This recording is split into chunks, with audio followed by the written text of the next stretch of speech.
में फैजाबाद धरना अमल दरामद केस पर समाअत 22 जनवरी तक मुलतवी कर दी गई। अटॉर्नी जनरल ने इंक्वायरी कमीशन की तश्कील का नोटिफिकेशन अदालत में पेश किया। TOR पढ़कर सुनाए। चीफ जस्टिस ने रिमार्क्स दिए, क्या सुप्रीम कोर्ट को कोई बाहर से कंट्रोल कर रहा है? नजरसानी की दरख्वास्त आ जाती है, फिर कई साल तक लगती ही नहीं, फिर कहा जाता है कि फैसले पर अमल नहीं किया जा रहा क्योंकि नजरसानी ज़ेर इल्तवा है। मज़ीद तफसील जानेंगे अपने नुमाइंदे जहांज़ेब अब्बासी से। अपडेट कीजिएगा जहांज़ेब, क्या समाअत रही? नबीला, आज फैजाबाद धरना नजरसानी केस के हवाले से जो वफाकी हुकूमत ने इंक्वायरी कमीशन बनाया है, उस इंक्वायरी कमीशन को सुप्रीम कोर्ट ने एक्सेप्ट किया है। सिर्फ एक TOR के ऊपर एतराज़ ज़रूर किया, जिसके ऊपर वफाकी हुकूमत ने यकीन दहानी करवाई कि जो 10 TORs हैं उनमें ये TOR भी शामिल किया जाएगा कि फैजाबाद धरना फैसले के खिलाफ जो नजरसानी दरखास्तें हैं, ये नजरसानी दरखास्तें क्या हादसाती तौर के ऊपर दायर हुई या किसी की हिदायत के ऊपर दायर हुई थी। इस केस पर समाअत के दौरान कुछ फरीकैन ने कमीशन पर तहफ़्फ़ुज़ात का इजहार किया तो चीफ जस्टिस ऑफ पाकिस्तान ने यह कहा कि हम उम्मीद से हैं और हमें शक का इजहार नहीं करना चाहिए। ये कमीशन आई वॉश भी हो सकता है और ये कमीशन ट्रेंड सेटर भी हो सकता है। हमें 2 महीने या 60 दिन तक इंतज़ार कर लेना चाहिए। शेख रशीद अहमद ने कोर्ट में बोलने की कोशिश की, चीफ जस्टिस ऑफ पाकिस्तान ने उनको बोलने से रोक दिया और फिर ये ऑब्जर्वेशन भी दी कि हमारा असल मसला ये है कि हम में से कोई भी सच नहीं बोलता। क्या उस वक्त की सुप्रीम कोर्ट को बाहर से कोई कंट्रोल कर रहा था? हम अपने दुश्मन खुद हैं। हो सकता है 100 साल तक भी सच ना बोला जाए। जस्टिस अतर मिनल्ला ने कहा कि एक वजीर आजम के पास इतनी पावर होती है कि वो आर्मी चीफ को भी मिसकंडक्ट पर उनके खिलाफ कार्रवाई कर सकता है, लेकिन वजीर आजम जब कुर्सी से उतरता है तो कहता है कि हम बड़े कमज़ोर थे। केस की समाअत 22 जनवरी तक मुलतवी कर दी गई है और जो TOR सुप्रीम कोर्ट में वफाकी हुकूमत की जानिब से दायर किए गए उनको भी एक्सेप्ट किया गया। अफसार आलम ने कुछ तहफ़्फ़ुज़ात का इजहार किया कमीशन के ऊपर कि क्या उस वक्त के आर्मी चीफ, उस वक्त के DGI, जहांज़ेब ये TORs क्या थे?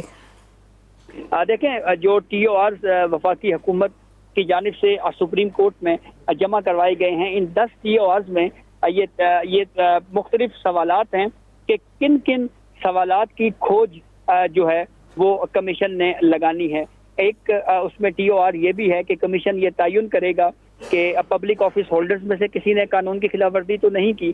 कमीशन उस वक्त की जो खुफिया इदारे हैं उनका और जो सरकारी इदारों के अफसरान हैं उनकी जिम्मेदारियों का तयन करेगा। कमीशन इस बात का भी तयन करेगा कि इंटेलिजेंस इदारों सरकारी अफसरान के खिलाफ महकमाना कार्रवाई मतलूब है तो क्या कार्रवाई होनी चाहिए। TOR में यह भी कहा गया कि कमीशन धरने और रैलियों के हवाले से इंटेलिजेंस एजेंसीज और पुलिस के किरदार का भी तयन करेगा और कमीशन फिर ये तजवीज़ भी देगा कि वफाकी सूबाई हुकूमतें मौसर निगरानी करने के नफरत अंगेज़, इंतहा पसंदाना और दहशतगर्दाना जो मवाद है उनके फैलाने वालों के खिलाफ कार्रवाई करे।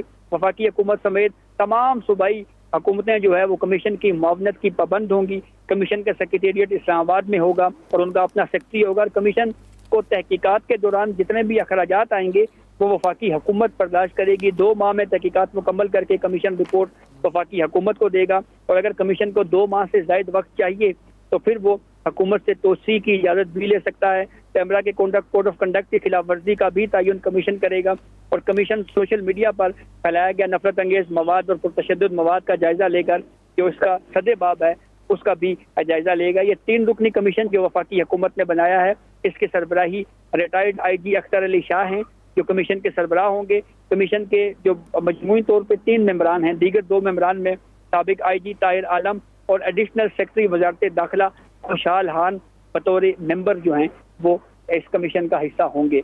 22 जनवरी को इस मामले पर रिपोर्ट सुप्रीम कोर्ट में रिव्यू केस पर समाअत होगी, जबकि जो डेडलाइन है अगर हम 2 महीने गिने तो वो 15 जनवरी बनती है। यानी 15 जनवरी के बाद जो नेक्स्ट अदालती हफ्ता है 22 जनवरी को, उस पर इस केस की समाअत होगी। जी ठीक है जहांज़ेब, ये भी बताइएगा कि TORs पर काम करने के लिए जो कमीशन बनाया गया है उसको मुकम्मल इख्तियार हासिल होगा, मुआवनत फराहम की जाएगी? जी बिल्कुल, इस कमीशन के TOR में तो ये लिखा हुआ है कि इस कमीशन की मुआवनत के लिए न सिर्फ वफाकी हुकूमत बल्कि सूबाई हुकूमतें भी मुकम्मल जो है वो मुआवनत फराहम करेंगी। और चीफ जस्टिस काजी फायद ईसा ने ये ऑब्जर्वेशन भी दी कि अगर कमीशन किसी को बुलाता है और वो नहीं आता तो कमीशन के पास ये पावर भी है कि वो उसको अरेस्ट भी करवा सकता है। तो अब बहुत अहम केस है और बिलखसूस जो नाम सामने आ रहे हैं, जैसे साबिक चेयरमैन कैमरा ने 3 नाम लिए کہ میں نے 3 मुख्तलिफ लोगों को खतूत लिखे, उस वक्त के आर्मी चीफ को, उस वक्त के वजीर आजम को, उस वक्त के चीफ जस्टिस मियां साकिब निसार को। तो अगर ये 3 लोगों को, इन 3 लोगों को और फिर DGI फैज़ हमीद का हमेशा से कहीं ना कहीं इस तरह के इश्यूज पे नाम आ रहा है, अगर इनको बुलाता है कमीशन और अगर वो नहीं आते तो चीफ जस्टिस ऑफ पाकिस्तान ने तो ये कहा है कि कमीशन के पास ये इख्तियार भी होगा कि वो अरेस्ट भी कर सकता है उनको और अरेस्ट करके ला सकता है।